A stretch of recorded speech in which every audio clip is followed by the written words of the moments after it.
भारत का बेटा शुभांशु शुक्ला 20 दिन अंतरिक्ष में और 18 दिन अंतरिक्ष स्टेशन पर बिताने के बाद 15 जुलाई धरती पर सकुशल लौट आया है।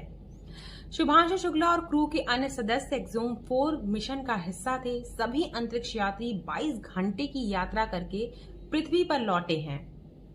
उनकी कैप्सूल की लैंडिंग कैलिफोर्निया के सैन डियागो तट पर पानी में हुई। शुभांशु शुक्ला का यान 14 जुलाई शाम करीब 4:45 पर अंतर्राष्ट्रीय स्पेस स्टेशन से अनडॉक हुआ था।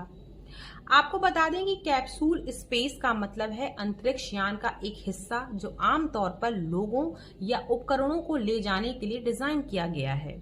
यह एक अलग यूनिट है जो अंतरिक्ष में उड़ान भरती है और फिर पृथ्वी पर वापस आ सकती है। अंतरिक्ष में शुभांशु शुक्ला ने 18 दिन के अपने ऐतिहासिक मिशन के दौरान कई वैज्ञानिक प्रयोग किए, जिनमें से कुछ प्रयोग इसरो द्वारा डिजाइन किए गए थे। उनका मिशन सिर्फ शोध तक सीमित नहीं था, उन्होंने भारत के अंतरिक्ष भविष्य की नींव भी मजबूत की।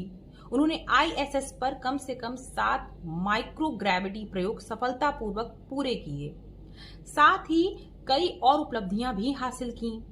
हालांकि शुभांशु शुक्ला एक हफ्ते तक आइसोलेशन में रहेंगे। अंतरिक्ष यात्रा से लौटने के बाद आइसोलेशन क्यों जरूरी है, आइए इसके बारे में बात करते हैं। आइसोलेशन में जाकर शुभांशु शुक्ला को और भी कई अन्य प्रक्रियाओं से गुजरना पड़ेगा। आइसोलेशन का चरण लगभग करीब 7 दिन यानी कि 1 हफ्ते तक चलता है। इसके पीछे की कई वजह हैं, जैसे कि शारीरिक बदलाव इसमें अहम है और इसके अंतर्गत बहुत सारी चीजें आती हैं। अंतरिक्ष में जीरो ग्रेविटी के कारण शरीर की मांसपेशियां और हड्डियां कमजोर हो जाती हैं और इम्यून सिस्टम पर असर पड़ता है, जिससे संक्रमण का खतरा काफी बढ़ जाता है।